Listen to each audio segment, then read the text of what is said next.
好，咁咧就其實如果講第九課咧，跟翻書個 chapter 咧，咁其實有兩個部分嘅。咁第一個部分咧就係認識翻 monetary base 啦，同埋 money supply，其實有三個定義：M 一、M 二、M 三嘅。咁今日咧我哋集中就係睇 money creation 同 money contraction。咁其實 money creation 同 contraction 咧係包括咧貨幣供應嘅改變啦，同埋 balance sheet 裏邊嘅 deposit 啦。loans 啦同埋 reserve 嘅改變嘅，甚至係 monetary base 嘅改變嘅。咁所以我盡量會用一至兩條嘅題目咧，盡量會同大家分享點樣去處理嗰啲嘅變數。咁如果同學仲有需要嘅話咧，可以之後 WhatsApp 我啦，話俾我知啊，會唔會有邊一啲嘅課題咧，就想喺即係6月考試之前同你溫習嘅。咁今日咧就主要咧想同大家咧去直接去睇一啲嘅個案啦。咁透過啲個案咧，去帶出翻咧，通常考試問嘅方式會係點嘅？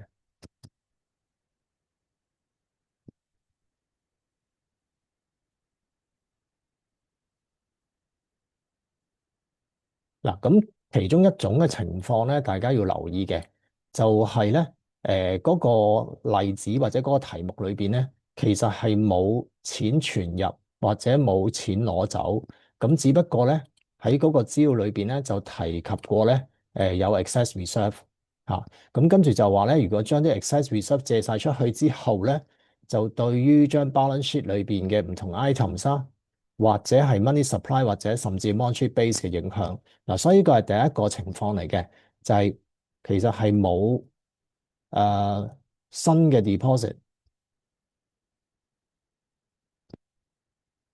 即係我哋叫 injection 啦，有陣時 injection 啦，或者係冇一個withdrawal 嘅。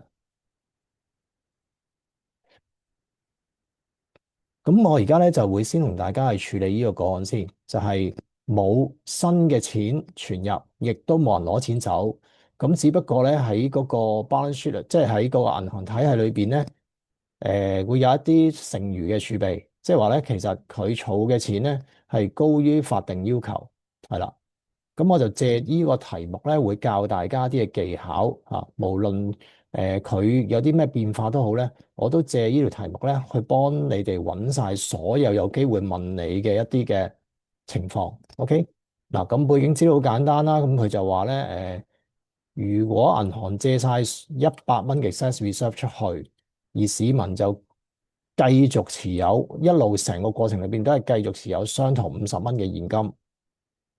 OK，好啦，咁其實呢個題目咧，我係想幫大家咧去建立一個溫習嘅習慣，點樣借助一條嘅題目嗱，因為呢一個部分咧，基本上絕大部分係考數嘅，有間唔中咧會有一啲題目咧就叫你描述個 deposit creation 嘅過程或者 contraction 個過程，係啦，咁我哋今日就唔講呢樣嘢住，OK，好啦，我哋純粹睇點樣處理啊，嗱，如果你見到有呢一 set 數字嘅時候，佢通常都會問你啊，如果銀行借埋所有 excess reserve 出去之後，對於張 balance sheet 同埋 money supply 或者 monetary base 嘅改變係咩咧？嗱，我哋首先第一樣嘢就係先 identify 而家我哋有嘅資料先。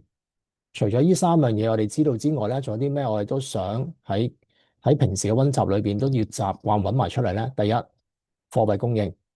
OK，咁貨幣供應嘅定義就係 CP，即係我哋用翻 M1嘅定義嘅，就係市民持有嘅現金 CP，即係50蚊啦，同埋呢一個deposit，即係 balance sheet 裏邊 liabilities 嗰個 demand deposit 500蚊，咁所以就係550蚊。OK，咁繼續啦。咁第二樣嘢咧就係個 monetary base。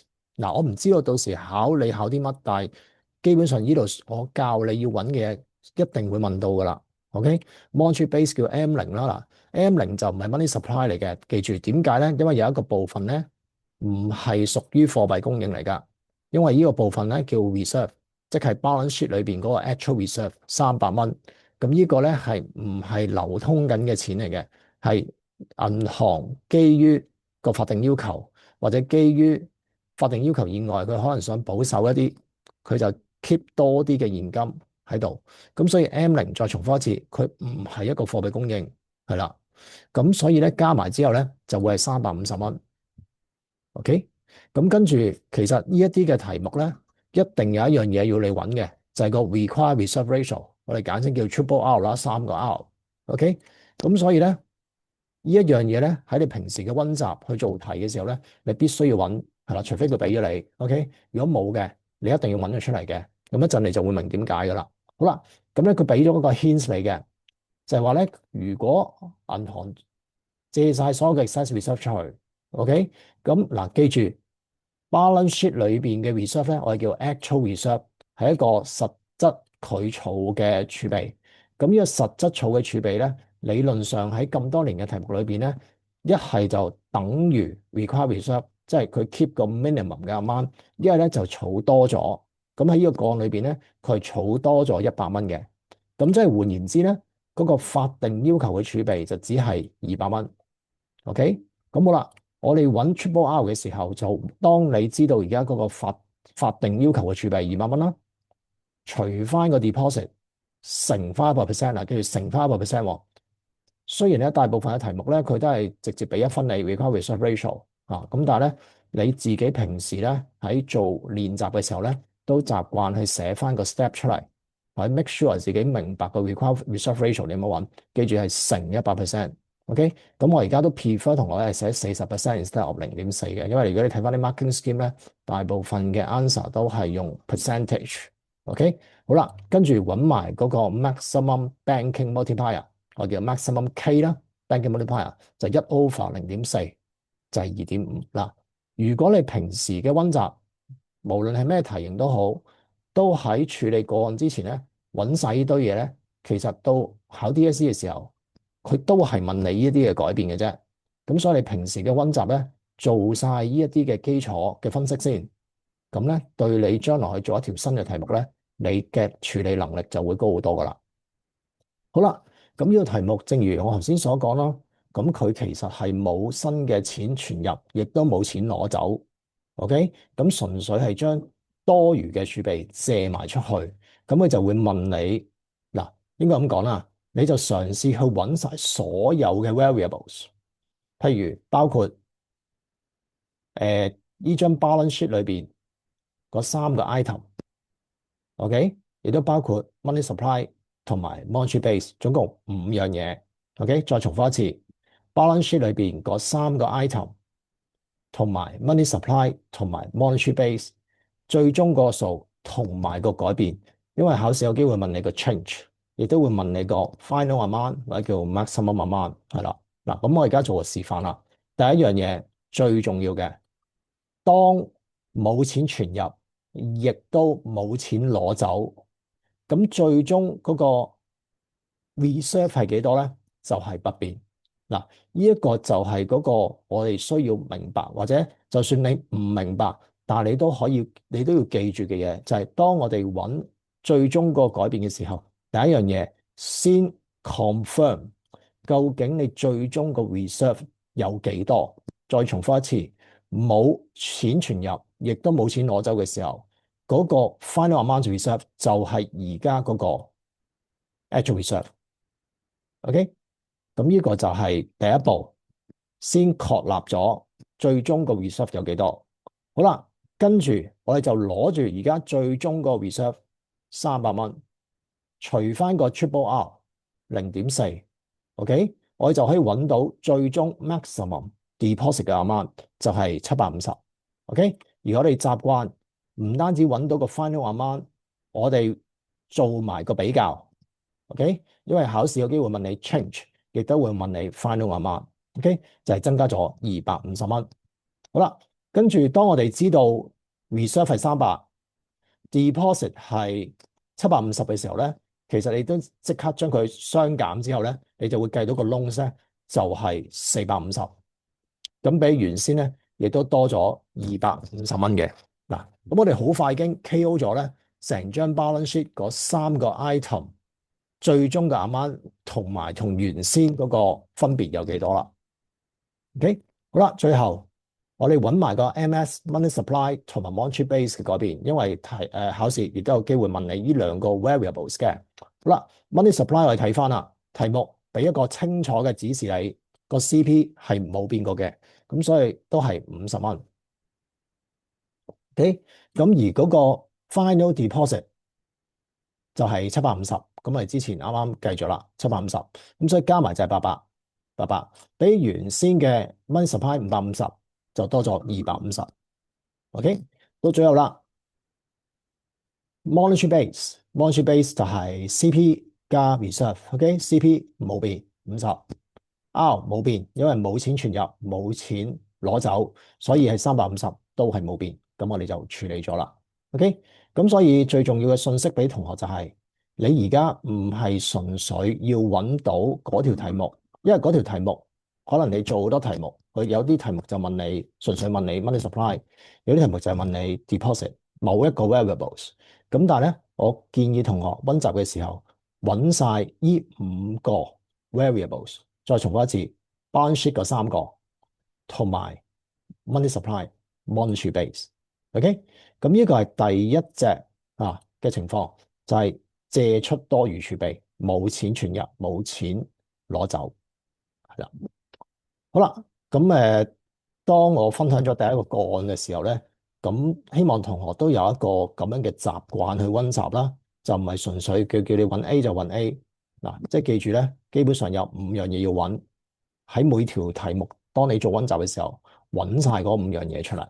OK，好啦，第二隻題目啦，咁啊，當然有機會有錢存入或者有錢攞走啦。咁其實個步驟或者我建議你要做嘅嘢，其實同頭先一樣。先揾晒嗰5樣嘢，OK，即係話嗰個money supply、monetary base，同埋最重要就係揾翻個 required reserve ratio 啦，係咪？OK，咁呢個題目咧都係咧隱藏咗個 required reserve ratio 咧，要你自己抄翻佢出嚟嘅，得唔得？OK，好啦，咁我哋先揾咗 monetary base 同 money supply 先啦。咁啊，都係50蚊攞 CP，OK，咁我講快少少啦，因為頭先個題目都同大家 warm up 咗啦。好，deposit 係300，咁所以係350啦。Mortgage base 係 CP 加 reserve，OK，咁就係100加50就係150。OK，好啦，咁咧而家咧就有個新嘅情況發生咗，係啦。咁咧我哋先睇咗揾埋嗰啲咩 required reserve ratio 先啦，因為呢啲係一定要攞嚟去做數噶嘛。咁佢就話咧有40蚊嘅excess reserve 咁樣，咁即係話個 required reserve 就60蚊啦。OK，咁所以除翻300咧就係0.2，係啦。咁我哋都係咧用翻百分比乘翻100%，咁會 prefer 大家用20% 啦，係啦。咁 maximum K 就係5倍。咁咧揾晒原先嘅 main supply monetary base 同埋 required reserve ratio 係啦。before 你去處理有錢攞走或者有錢存入或者係借出晒嗰啲 excess reserve 得唔得？係啦，揾咗呢3樣嘢先，再重複一次 money supply、monetary base 同埋 required reserve ratio。OK，而揾 required reserve ratio 嗰個方法就係望住究竟佢有幾多 excess reserve。OK，咁將佢相減就變咗60除翻300乘100%。OK，好啦，咁而家咧，我哋要了解一下咧嗰個情況嘅，就係有25蚊攞走，OK，有25蚊攞走，咁其實咧嗰個 CP 就會增加25蚊。嗱，留意下呢個咧一定要留意嘅，因為咧考評局咧都知道同學咧好俾心機操卷嘅，咁咧我哋成日都 take it for granted 咧，嗰25蚊喺銀行攞走咧就當現金。嗱，記住呢一個 case 係啫。其實仲有好多情況嘅，譬如話嗰25蚊咧，可能係攞去捐鬼咗佢啊，或者係就唔知呢筆錢可能到時唔係25蚊咁少啦，可能係2萬蚊。咁跟住呢2萬蚊咧喺銀行攞走咗嘅錢咧，就我哋叫 remit 咗出去，即係匯咗錢出去美國啊、英國啊、加拿大咁樣。咁個 cash 就唔會增加25啦，所以唔好似機械人咁樣咧，當見到 withdraw 25蚊就一定個 cash 增加25蚊啊！嗱，所以一定要小心睇後邊呢幾隻字，究竟攞咗嗰25蚊出嚟，佢哋去咗邊度？OK，如果佢係去咗外國嘅，個 cash 就唔會增加25蚊，就會維持不變噶啦。OK，咁呢個咧一定要小心小心再小心啊！特別 highlight 翻啲紅色俾大家。OK。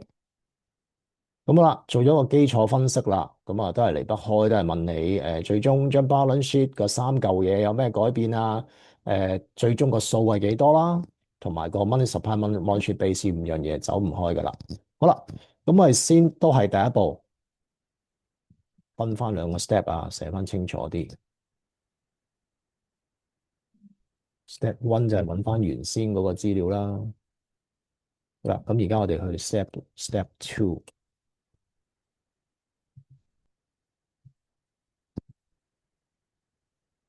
好啦，去到 step two 嘅時候咧。咁我哋個步驟都一樣嘅，就係先揾翻最終嗰個 reserve 有幾多。嗱，其實嗰個做法咧好簡單嘅啫。如果有人攞錢走，最終個 reserve 嘅 amount 咧就係原先而家嗰個數減翻攞錢嗰個數，就係最終 reserve 嗰個數。嗱，當然中間個解釋我今日冇講到嘅，跳咗嘅。咁但係如果同學可能堂上高老師解咗俾你聽啦，咁 very OK 啦。咁但係可能就 anyway，如果你想我解翻俾你聽咧，咁你就留言俾我啦。咁我呢度唔講啦，因為我呢個 online tutorial 咧主要 mainly 係教大家 technique 點樣處理啲 case 嘅。OK，咁所以總之有幾多錢攞走，reserve 最終嗰個數就會係扣咗 withdrawal 嗰筆錢，就變咗75。好啦，第二步大家都知點做噶啦，攞住最終 reserve 個數，除翻個 triple R 0.2，就可以揾到最終嗰個 amount 啦。係啦，你叫 new amount、final amount 都冇所謂啦。係啦，你同一個意思嘅啫嚇。即係其實你叫佢做 maximum 啊、final 啊、new 啊，都係嗰樣嘢啦。反而最重要就係咩啊？睇清楚佢係問你個 change 定係 final。OK，如果係 change 嘅話咧，你要做比較啦。咁所以咧，你會發現有一個情況嘅，本身 sorry，本身嘅 deposit 係300，有人攞錢走。嗱，千祈唔好有個錯覺就係有人攞錢走咧，個 deposit 就一定 contract 啊。嗱，個 deposit 仲係增加緊嘅，個原因好簡單啫嘛，因為佢之前儲多咗好多錢咯，佢儲多咗40蚊啊嘛。OK，咁所以計呢堆數咧，其實佢背後有個假設嘅，就係話當人攞錢走之後咧，咁首先都要 check 翻啦，究竟其實佢有冇多餘儲備先，因為佢有多餘儲備啊嘛，佢冚得過攞嗰筆錢啊嘛，所以咪唔會有咩所謂嗰啲咩 money contraction 啊、deposit contraction 嗰堆嘢咯，因為佢額外儲多咗嘅錢多過 withdraw 嗰筆錢，咁當攞走咗筆錢，繼續問翻你個 final amount 嘅時候咧，其實仲會多過原先嘅，係啦，咁呢個係嗰個原因啦。好啦，咁跟住知道個 reserve 75，亦都知道個 deposit 係375，咁兩個相減，咁個 loans 咪300咯。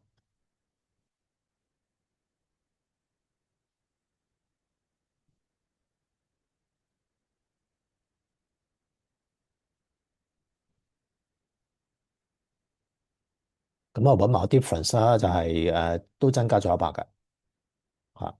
咁唯獨是個 reserve 係跌咗啦，咁個 deposit 同埋個 loans 都升咗嘅。OK，咁啊跟住計埋個 money supply 啦，咁好簡單啦，都係 CP 加呢個 DL 咁樣。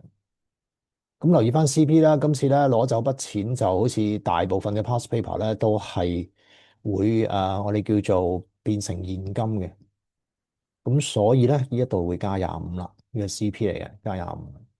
咁跟住 deposit 就係375啦，咁所以就變咗450。咁比原先嘅 money supply 多咗100。咁最後啦，咁呢一度咧就嗰個mortgage base。咁CP 多咗25，咁但係留意翻啦，個 reserve 咧就少翻25嘅，係啦，咁我寫翻清楚俾你啦。呢個係本身100噶，就減翻25啊，咁所以變咗75噶，因為個 reserve 係少咗25啊嘛，啊，因為 M0咧就係 CP 加呢個reserve 嘅，咁所以都係150冇變到，OK，搞掂。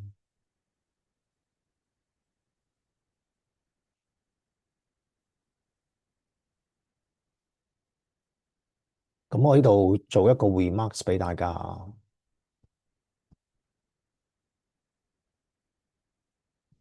咁就係一個溫馨提示嚟嘅。咁如果個 express reserve 咧仲大過個 withdrawal 咧，嗰個 money creation 咧係依然出現嘅。所謂嘅 money creation 或者叫做 deposit creation 都依然會出現嘅。咁即係話最終計出嚟 deposit 嗰個數咧，或者個 money supply 個數咧係會仲大過之前嘅。啊，因為之前佢 keep 咗 excess reserve，咁而家有錢攞走，但係攞錢走嗰筆錢咧係少過佢原先儲多咗嗰筆錢，係啦。咁所以覺得一個非常之好，亦都係重要嘅溫馨提示俾你，係啦。咁因為我哋都唔能夠誒忽略咗，可能有 MC 係問你一啲概念嘅嘢嚇，問你一啲理論嘅嘢嚇，咁大家就留意翻啦。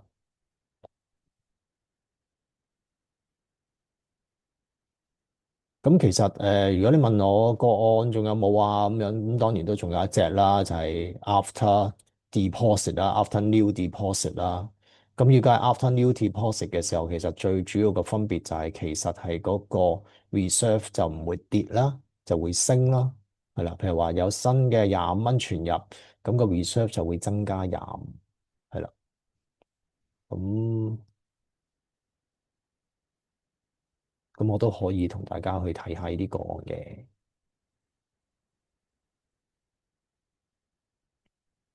咁如果大家都仲有時間或者都再想聽嘅話咧，咁一陣我都仲有一啲時間可以同大家再睇嘅。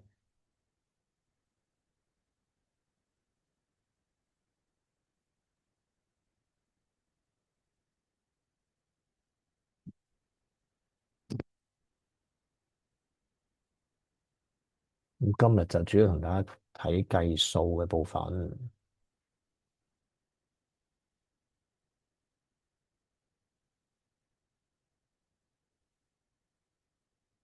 嗱，咁我或者都同大家睇睇呢條啊，呢條題目都係 DSE 都會問嘅，就係如果個 require reserve ratio 咧就改變咗，係啦，即係唔單止有機會會問將 excess reserve 借晒出去，或者係有 deposit creation，即係有錢存入或者有錢攞走。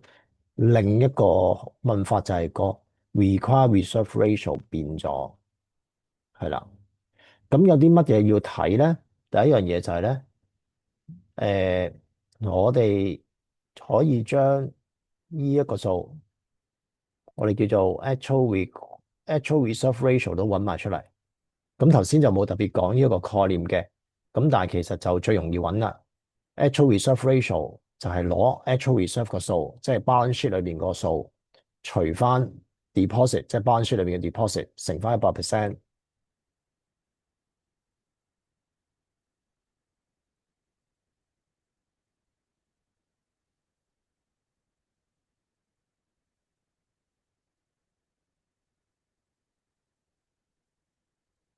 咁就係個 actual reserve ratio 啦。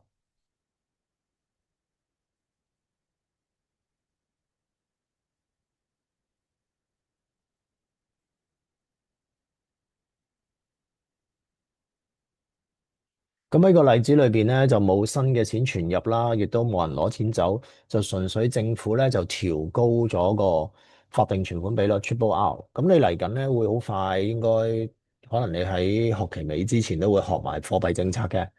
其中一種嘅貨幣政策咧就係調高或者調低嗰個法定儲備比率嘅。咁一陣就會講點解佢會係一個貨幣政策。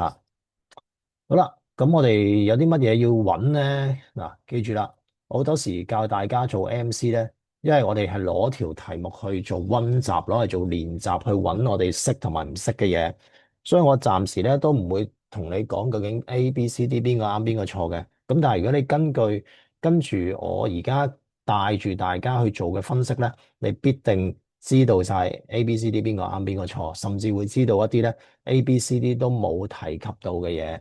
好啦，咁我哋將所有嘢盡量揾晒出嚟，係啦，咁包括咩實質儲備比率啦，係啦，咁同埋仲可以揾翻，當然啦，最重要嗰個資料啦，就係 required reserve ratio 啦，咁佢俾咗你嘅10%，咁呢個係純粹同你溫習啦，係啦，咁呢個如果個required reserve ratio 係10%嘅時候咧，嗱，你要有個類似偵探嘅頭腦就係，究竟嗰個 actual reserve 100係咪即係個 required reserve 嚟嘅咧？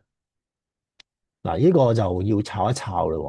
嗱，咁你留意翻咧，由於嗰個真實嗰個存款比率係12.5啊嘛，咁但係而家佢話原先個法定儲備比率係10啊嘛，咁即係換言之咧，佢係有多餘嘅儲備嘅咯，啱嗎？因為佢呢個係10% 啊嘛，而實質嘅儲備比率12.5啊，咪即係儲高咗2.5% 咯，明唔明啊？係啦，咁所以我哋點樣去揾翻個 excess reserve 咧？好簡單嘅啫，攞住 deposit 嗰個數乘翻，因為佢俾咗你啊嘛，triple R 法定存款比率，所以其實實際上佢只需要儲80M，但係佢儲咗100M，咁所以 excess reserve 就係20M，因為通常 Part A 咧，佢俾 require reserve ratio 你咧，佢就會問你個 excess reserve 有幾多嘅。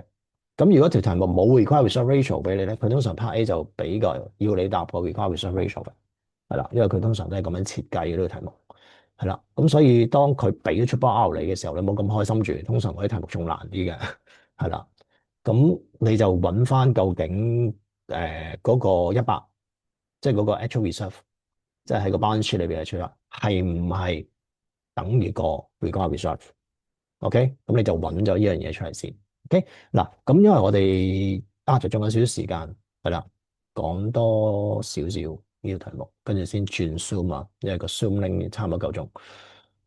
係啦，咁跟住其實要做嘅嘢同平時都一樣噶啦，就係如果而家個法定存款比率咧就上升到25%，25%。嗱，但係記住喎，冇錢存入嘅喎，冇人攞錢走，亦都冇新嘅資金存入嘅喎，咁會發生咩事咧？嗱，我哋見步行步睇下發生咩事啦。咁呢啲咧，全部都係本身好似之前嗰兩條示範咧，想大家揾嘅嘢，就係唔好理嗰個 Triple R 升跌未先，嗱，唔好理個 Triple R 升或者跌未先，你揾翻晒所有嘅基礎資料，OK，揾翻晒基礎資料先，係啦，